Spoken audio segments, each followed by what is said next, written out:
আমি জলি সরকার, খাবার জুড়ি চ্যানেলে আপনাদের সকলকে স্বাগত। ব্রেকফাস্টে আমরা কিন্তু অনেক কিছুই খেয়ে থাকি রুটির সঙ্গে, কিন্তু আজ আপনাদের জন্য আমি একটা খুব সহজ রেসিপি নিয়ে এসেছি। তার জন্য আমি প্রথমে 3টে আলু নিয়ে ঠিক আলু ভাজার মতন ছোট ছোট করে কেটে নিয়েছি, 2টো লঙ্কা নিয়েছি, টমেটো একটা স্লাইস করে কেটে নিয়েছি, আর নিয়েছি কালো জিরে, যেটা ফোড়ন হিসেবে আমি ব্যবহার করব। এছাড়াও এর মধ্যে এমন একটা ইনগ্রিডিয়েন্ট আছে যার জন্য পুরো সবজির টেস্টটাই পাল্টে যায়। সেটা কিন্তু আমি এখন আপনাদের বলবো না, তার জন্য আপনাদের পুরো ভিডিওটা দেখতে হবে। আলুগুলো প্রথমে ভালোভাবে ধুয়ে নিচ্ছি।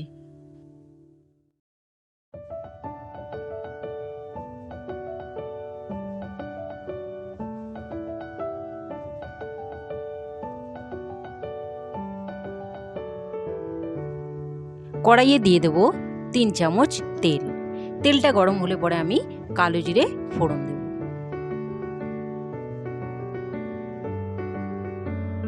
এরপর কেটে রাখা আলুগুলো ছেড়ে দিচ্ছি, সেটাকে আমি ভালোভাবে ফ্রাই করে নেব। এরপর দিয়ে দেব মাঝখান থেকে চিড়ে রাখা 2টো কাঁচা লঙ্কা, তারপর আবার ভালোভাবে নাড়াচাড়া করে নেব।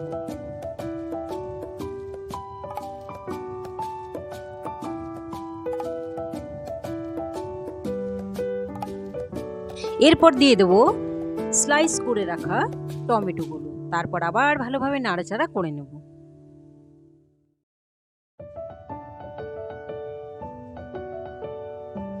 দিয়ে দেব 1 চামচ চিনি। এই রান্নাটা কিন্তু সম্পূর্ণ মশলা ছাড়া আমি তৈরি করে নিচ্ছি। মশলা ছাড়া বলতে সম্পূর্ণ মশলা ছাড়া তো আর রান্না হয় না। শুধু আমি এখানে ব্যবহার করেছি চিনি, নুন আর হলুদ। জিরে গুঁড়ো, ধনে গুঁড়ো আমি একবারে ইউজ করিনি। দিয়ে দেব 1/2 চামচ হলুদ গুঁড়ো।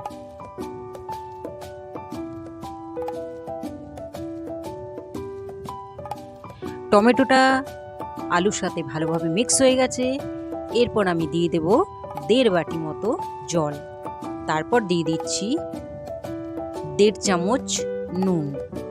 আপনারা কিন্তু নুন চিনি পরিমাণটা নিজেদের স্বাদ অনুসারে দেবেন। হালকা মিক্স করে এটাকে আমরা সেদ্ধ হতে ছেড়ে দেব। তার আগে একটা কথা বলি, আপনারা কিন্তু নিজেদের পরিমাণ বুঝে জলটা দেবেন। আমি জলটা কিন্তু এখানে একটু বেশি ব্যবহার করেছি। ততক্ষণে আমরা রুটিটা তৈরি করে নিই।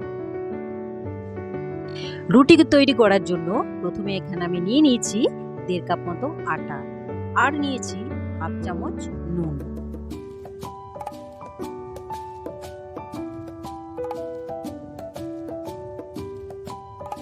আটা মাখার সময় আপনারা একটা জিনিস মনে রাখবেন, জলটা কিন্তু একবারে ঢেলে দেবেন না, ধীরে ধীরে জলটা দিয়ে তবেই আটাটা কিন্তু মাখবেন। না হলে কিন্তু আটা একদিকে জল একদিকে, তাহলে ব্যাপারটাই কিন্তু অন্যরকম হয়ে যাবে। ধীরে ধীরে জল অ্যাড করে একটা ডো রেডি করে ফেলছি।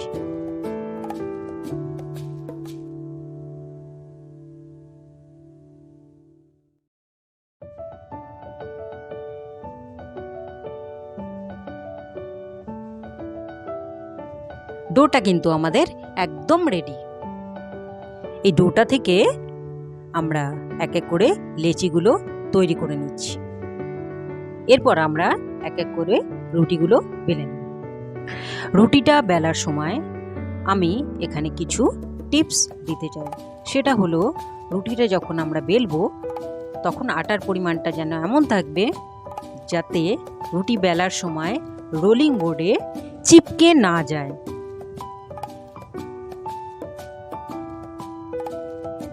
এভাবেই আমরা সব রুটিগুলো বেলে নেব।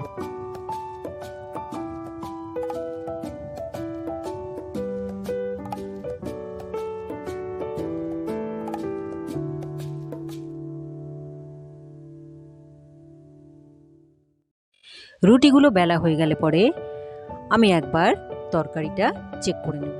ভিডিওর শুরুতে আপনাদের আমি একটা কথা বলেছিলাম, এই তরকারিটার মধ্যে একটা স্পেশাল ইনগ্রিডিয়েন্ট আমি ইউজ করেছি, সেটা হলো কসুরি মেথি।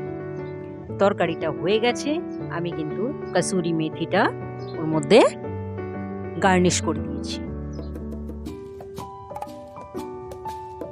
খুব সহজ পদ্ধতিতে এবং অসাধারণ স্বাদে টমেটো আলুর সবজি আমাদের কিন্তু একদম রেডি।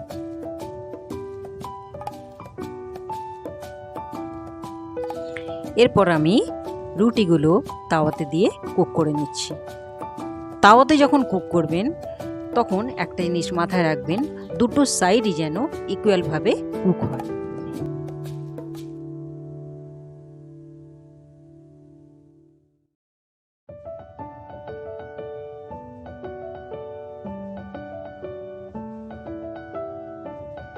তাওয়াতেই কুক করার পরে আমরা ডিরেক্ট রুটিগুলো সেঁকে নেব।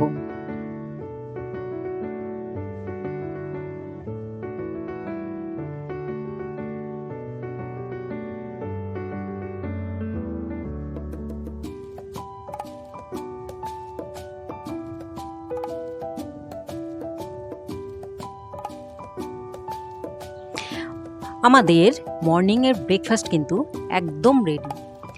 আর ভিডিওটা ছেড়ে পালানোর আগে কিন্তু খাবার ঝুড়িকে অবশ্যই সাবস্ক্রাইব করবেন, এটা কিন্তু মনে রাখবেন।